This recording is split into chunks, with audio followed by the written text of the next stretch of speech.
Will cryptocurrency replace traditional finance? All right, let's try to answer that question in this video. We're going to go down a 5 to 6 minute discussion where I'm going to share with you guys my thoughts and I'll give you my insight along the way, kind of apply this to the current market we're in right now. And if you are beginning your journey within the cryptocurrency sector, this will be very informative for you as I explain kind of what's going on with the overall market. Okay, so let's get right into it. For those of you that are new, make sure you hit that like button, hit that subscribe button, join us here.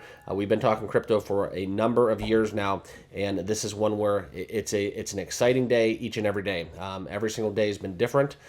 We do get some runs and some trends, but for the most part, guys, this is truly one of the more unpredictable ways to invest money. So that's kind of what we're going to get into in this video. So first, one thing that I do want to talk about is we are going to look into what the market's doing. You can see right now, this is going to be more evergreen. So if you guys are watching this video for information's sake, you probably are looking at different numbers than we are right here. So think of it as a bookmark. Hopefully when you guys do watch this video, if it's a month, 2 months, or even like a year from now, hopefully all of these numbers are negligible and we see Bitcoin back over 100,000. All right, so let's get into the discussion. Like I said, guys, make sure you subscribe down below. And if you're following along on X, be sure to follow there as well, okay? So will it replace traditional finance, okay? Well, this is kind of where we're gonna get into. This is something that we have to talk about because I'm close with a lot of people that work every single day within traditional finance. And first and foremost, the biggest kind of thing that boggles me is that none of them are actually invested in crypto, okay? But they seem to all have an opinion on it, okay? So back in 2009, when Bitcoin, okay, came out as the first alternative to traditional banking, this is something where we look into it today. There are over 1,000 cryptocurrencies we have in the market. All right, the market is booming. You look at governments, regulation, even just in terms of not just coins, but we have so many crypto companies. All right, it's a full blown out industry. All right, it's a very big part of the economy now. Back in those days, it was just as simple as a speculation. It was something where I don't even know if you would call it a safe bet or a bad bet. It was just something that was available for some people who did believe in this to get involved with, okay? But it had no mainstream national attention, global attention. This was just kind of, just a very kind of academic, scientific way of storing your money, okay? But this is kind of where we look into the conversation. Can it replace the financial system that we have right now that we've been using for hundreds of years, okay? So as blockchain technology continues to evolve, there's going to be a lot of things that come about that do kind of give way to that argument, all right? This is something where you look into DeFi, how we handle money, how you transact with money, how you get paid, all right? This could eliminate a lot of the middlemen that we do have right now in current operations, okay? It's going to replace a lot of jobs, I know, but it's something within blockchain will make the efficiency of the globe a lot better in terms of the economy. So that's kind of what we're going to look forward to. No more banks, no more government kind of in the way, I should say. And transactions would be just basically with individual and blockchain, all right? So that's lower fees. You're not going to have ATM fees. You're not going to have kind of wire fees. You're not going to, there's a ton of fees within traditional finance where they just, if you guys know, you guys basically get pounded every time you swipe your card, okay? No more credit card debt. It just, the list would go on. It's endless, the opportunities that crypto can give you within blockchain, okay? It sounds all great, fine and dandy, but let's get into some of the actual numbers along the way that do make a difference, okay? Because there are a couple roadblocks that we want to talk about if we replace traditional finance, right? We talked about XRP potentially replacing the SWIFT banking system. That would be awesome. We talk about tokenizing everyday real world assets. That's kind of where I'm banking on for the future. That is my big bet kind of in RWAs. And you combine that with kind of what we have going on from just integrating into everyday life.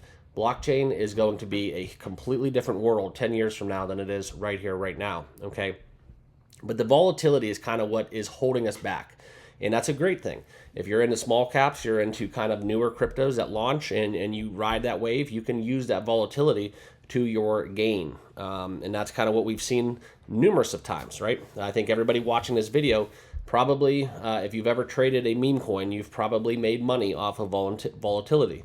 You've also probably lost a lot of money on volatility, but that's another conversation, okay? But this is kind of where we look into DeFi, what it can do, all right? And we've talked about kind of the roadblocks. This is something where you look into one day, Bitcoin, right now it's at 80,000 plus. A couple weeks ago, a couple months ago, we were over 100,000, okay?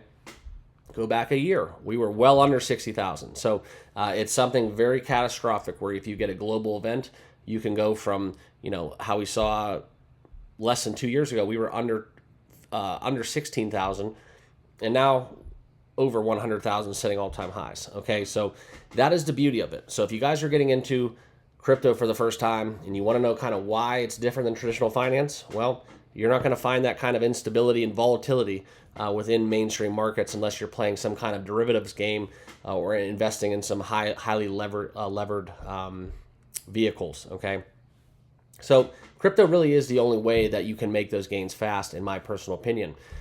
Second, we talk about regulation. All right, this is something where we have to look into kind of what's happening with Trump in office. Countries, I think, will follow suit. We'll soon see China. We'll soon see the EU as well as Russia, in my opinion. Kind of backing what we've had with the United States. El Salvador, a very big proponent, and some of the smaller nations that are adopting cryptocurrency and Bitcoin as their national currency. Now, the United States won't go that far, but having some instrumental role within the financial reserve, the Federal Reserve, I should say, the strategic reserve proposed by Donald Trump, those are avenues that we do need to talk about because they are relevant to the climate right now that does kind of constitute this argument that we're discussing, okay? So that's kind of what we have going on. I think that with Trump in office, it's going to be something where you look into what happens with regulation and the evolution of how transactions go about, okay? Very important post where we saw him talking about Cardano, Solana, how they would be used in government infrastructure, and then also XRP would be used transactionally, kind of having that classification within those proposals that the SEC acknowledged, I think was a big step forward. This is just kind of like we're taking the first step, okay? And if you are watching crypto and you're watching this video and it's the first crypto video you ever watched, this is completely different than the videos that I was watching when I first got into cryptocurrency way back when, okay? We've evolved way, way further on down the road than we were kind of back in those days pre-2017, okay? So will crypto replace traditional finance?